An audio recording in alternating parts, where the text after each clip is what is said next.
खोजी न्यूज के फ्लैशबैक कार्यक्रम में आपका स्वागत है। मैं राशिद अली हूं और आज फिर आपके लिए एक नया सियासी किस्सा लेकर के आया हूं। आज के सियासी किस्से में यह है कि साल 1989 से 2025 तक यानी 36 साल से मुजफ्फरनगर लोकसभा सीट पर जाट और मुस्लिम सांसदों का कब्जा है। यानी कभी जाट चुनाव जीत जाता है तो मुसलमान 2 नंबर पर रह जाता है, कभी मुसलमान चुनाव जीतता है और जाट समाज के प्रत्याशी को वो किसी भी पार्टी का हो उसे दूसरे नंबर पर संतोष करना पड़ता है। यानी पिछले 10 लोकसभा चुनाव में कभी जाट विनर बन जाता है तो मुसलमान रनअप रह जाता है और कभी मुसलमान विनर हो जाता है तो जाट रनर रह जाता है। यानी इन दोनों के बीच ही चुनावी घमासान होता है। इस बार कई बार ऐसा हुआ कि जाट बनाम जाट की लड़ाई हुई, कई बार ऐसा हुआ कि जाट बनाम मुसलमान की लड़ाई हुई और कई बार ऐसा हुआ कि अन्य बिरादरी के प्रत्याशी से मुकाबला हुआ, लेकिन चुनाव या तो जाट जीता या मुसलमान जीता। तो आज मैं आपको वीडियो में बताऊंगा कि मुजफ्फरनगर लोकसभा सीट पर पिछले 10 लोकसभा चुनाव में जाट और मुसलमानों का मुजफ्फरनगर लोकसभा सीट पर कब्जा क्यों है, कौन कौन सांसद बने, जिनमें से कौन कौन मंत्री बने, ये सब भी मैं आपको वीडियो में बताऊंगा। उससे पहले मेरा अनुरोध है, मेरी रिक्वेस्ट आपसे है कि आप खोजी न्यूज चैनल को सब्सक्राइब करें, कमेंट बॉक्स में कमेंट करें और लाइक करना भी ना भूलें। आज के इस विश्लेषण में हम चर्चा करेंगे कि पिछले 10 लोकसभा के चुनाव में जाट कितनी बार चुनाव जीते और मुसलमान प्रत्याशियों ने कितनी बार चुनाव जीतकर लोकसभा में प्रतिनिधित्व किया। यानी इस दौरान जनता दल का भी सांसद बना, भारतीय जनता पार्टी का भी सांसद बना, बहुजन समाज पार्टी का भी सांसद बना, समाजवादी पार्टी का भी सांसद बना, कांग्रेस का भी सांसद बना, लेकिन बने सिर्फ जाट और मुसलमान ही। तो सबसे पहले आज हम चर्चा अपनी वीडियो की करेंगे साल 2024 के लोकसभा चुनाव की। यानी साल 2000 लोकसभा का चुनाव हो, साल 2019 का चुनाव हो या साल 2014 के लोकसभा चुनाव हो या साल 2009 के। हमारी युवा पीढ़ी इन चुनावों को तो जानती होगी कि कौन चुनाव जीता और कौन चुनाव हारा, लेकिन मैं आपको सिलसिलेवार बताऊंगा कि साल 2024 में कौन जीता, 19 में कौन जीता, साल 2014 में कौन जीता, 9 में कौन जीता, 2004 में जीत का सेहरा किसके सर बंधा, 99 में किसकी विजय हुई, 98 में कौन सांसद बन करके गया, 96 में किसने चुनाव जीता, 91 में कौन सांसद बना और 36 साल के सफर में यानी 1989 के लोकसभा चुनाव में कौन सांसद बना था। तो सबसे पहले हम बात करेंगे साल 2024 की। साल 2024 का चुनाव अभी हाल ही में निपटा है। इस लोकसभा चुनाव में जहां भारतीय जनता पार्टी के प्रत्याशी के रूप में संजीव बालियान ताल ठोक रहे थे। संजीव बालियान तीसरी बार मुजफ्फरनगर लोकसभा सीट पर अपनी किस्मत आजमा रहे थे, लेकिन इस बार इनके सामने समाजवादी पार्टी के हरेंद्र मलिक थे। जब चुनावी नतीजे आए तो हरेंद्र मलिक ने संजीव बालियान की हैट्रिक रोकते हुए मुजफ्फरनगर सीट पर अपनी जीत दर्ज कर ली। यानी हरेंद्र मलिक ने संजीव बालियान को शिकस्त दी और वो सांसद बन गए।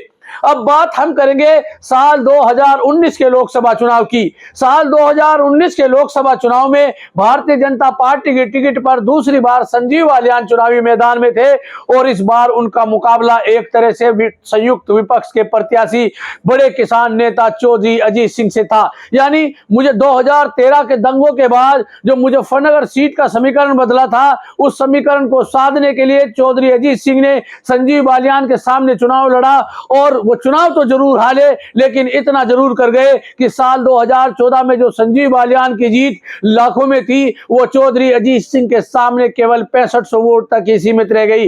यानी संजीव बालियान चुनाव जरूर जीत गए थे, लेकिन उनकी जीत का हार अंतर में बहुत फर्क रह गया था। यानी साल 2024 के लोकसभा चुनाव में जाट बनाम जाट मुकाबला हुआ और जाट ने ही चुनाव जीता।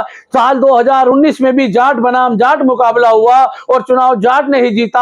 अब मैं आपको साल 2014 के लोकसभा चुनाव की बात करूंगा।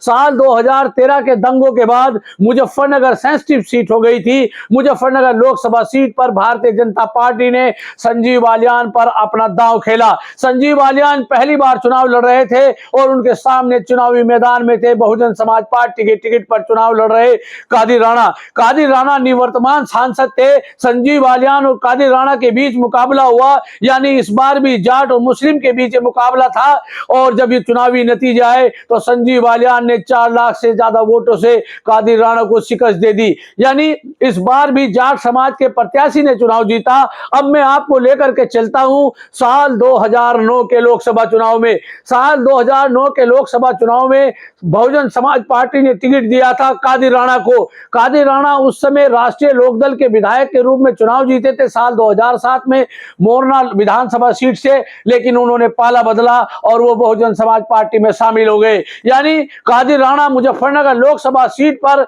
बहुजन समाज पार्टी के प्रत्याशी के रूप में चुनाव लड़ रहे थे और उनके सामने चुनावी मैदान में थी कैराना से तब की वर्तमान सांसद अनुराधा चौधरी। अनुराधा चौधरी भारतीय जनता पार्टी और राष्ट्रीय लोकदल के गठबंधन पर चुनाव लड़ रही थी। कादिर राणा बहुजन समाज पार्टी के टिकट पर चुनाव लड़ रहे थे। जब चुनावी नतीजा है तो कादिर राणा ने 2,75,318 वोट पाकर राष्ट्रीय लोकदल और भारतीय जनता पार्टी की संयुक्त प्रत्याशी अनुराधा चौधरी को 2,54,720 वोट पाने वाली अनुराधा चौधरी को लगभग 20,000 वोटों से चुनाव हरा दिया था। हालांकि तब भी हरेंद्र मलिक चुनाव लड़ रहे थे, समाजवादी पार्टी के प्रत्याशी के रूप में चुनाव लड़ रहे थे और वो चौथे नंबर पर रह गए थे। यानी साल 2009 में भी जाट बनाम मुसलमान चुनाव हुआ और इस बार कादिर राणा ने जाट समाज की अनुराधा चौधरी को शिकस्त दी। यानी इस बार मुसलमान प्रत्याशी ने चुनाव में जीत दर्ज की और जाट रनर प्रत्याशी के रूप में रहा। अब मैं आपको लेकर के चलता हूं साल 2004 के लोकसभा चुनाव में। साल 2004 के लोकसभा चुनाव में मुजफ्फरनगर लोकसभा सीट पर समाजवादी पार्टी के प्रत्याशी थे चौधरी मुनव्वर हसन। उनके सामने भारतीय जनता पार्टी के टिकट पर चुनाव लड़ रहे थे अमरपाल सिंह, बहुजन समाज पार्टी से लड़ रहे थे सूरज सिंह वर्मा। यानी इस बार मुकाबले में जाट बनाम मुसलमान नहीं था, इस बार मुकाबला था जाट मुसलमान बनाम ठाकुर। और जब चुनावी नतीजे आए तो मुनव्वर हसन ने भारतीय जनता पार्टी के अमरपाल सिंह को चुनाव में मैदान में शिकस्त दे दी। अब आपको हमें लेकर के चलूंगा साल 1999 के लोकसभा चुनाव में। साल 1999 का लोकसभा का चुनाव चल रहा था और मुजफ्फरनगर लोकसभा सीट पर कांग्रेस और राष्ट्रीय लोकदल के संयुक्त प्रत्याशी थे सैदुज्जमा। भारतीय जनता पार्टी ने उनके सामने 2 बार से लगातार चुनाव जीत रहे अपने सांसद सोहनवीर सिंह को चुनाव लड़ाया था। यानी इस बार भी चुनाव की जो टक्कर हुई, चुनाव में जो लड़ाई हुई, चुनाव में जो रोमांचक जंग हुई वो सैदुज्जमा और सोहनवीर सिंह के बीच में हुई। सैदुज्जमा कांग्रेस के प्रत्याशी थे, मुस्लिम थे और सोहनवीर सिंह भारतीय जनता पार्टी के प्रत्याशी थे लेकिन जाट थे। लेकिन जब चुनावी नतीजा आए तो सैदुज्जमा ने सोहनवीर सिंह को 25,751 वोट से हरा दिया। यानी ये ऐसा तीसरा मौका था कि उसके 2 चुनाव के बाद भी मुस्लिम प्रत्याशी ने चुनाव जीता। यानी साल 2014 से 2024 तक जाट बनाम जाट की लड़ाई हुई और जाट चुनाव जीतते रहे और साल 1999 से साल 2009 तक 3 लोकसभा के चुनाव हुए और तीनों बार मुसलमान प्रत्याशी ने जीत हासिल की थी। अब हम जिक्र करेंगे साल 1998 के लोकसभा का चुनाव का। साल 1998 के लोकसभा चुनाव में जाट बनाम जाट लड़ाई हुई। यानी जहां भारतीय जनता पार्टी ने सोहनवीर सिंह को अपना प्रत्याशी बनाया हुआ था, दूसरी बार सोहनवीर सिंह चुनावी मैदान में थे, वहीं समाजवादी पार्टी ने उनके सामने वर्तमान में मुजफ्फरनगर से लोकसभा के सांसद हरेंद्र मलिक को चुनावी मैदान में उतारा था। यानी इस बार जाट बनाम मुसलमान लड़ाई नहीं थी, इस बार भी जाट बनाम जाट की लड़ाई थी। और जब चुनावी नतीजा आए तो सोहनवीर सिंह ने 22,000 से अधिक वोटों से समाजवादी पार्टी के प्रत्याशी हरेंद्र मलिक को चुनावी मैदान में हरा दिया था।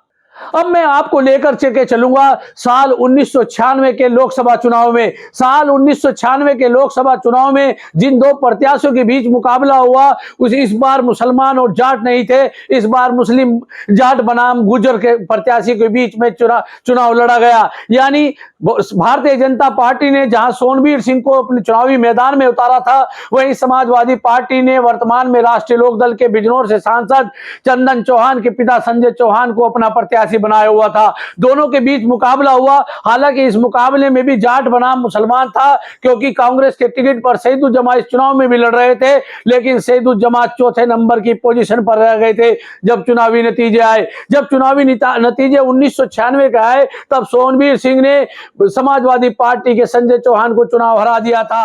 अब मैं आपको लेके चलूंगा साल 1991 के लोकसभा चुनाव में। साल 1991 के लोकसभा चुनाव में जनता दल ने अपने निवर्तमान सांसद और केंद्र सरकार में गृह राज्य मंत्री रहे मुफ्ती मोहम्मद सईद को दोबारा मौका दिया था, और भारतीय जनता पार्टी ने उनके सामने प्रत्याशी उतारा था नरेश बालियान। यानी इस बार भी जाट बनाम मुसलमान लोकसभा चुनाव के चुनावी रण में लड़ाई हुई, और जब चुनावी नतीजे आए तो नरेश बालियान ने निवर्तमान सांसद मुफ्ती मोहम्मद सईद को चुनाव हरा दिया था, और यह चुनाव भी लगभग 95,000 वोटों से हराया था।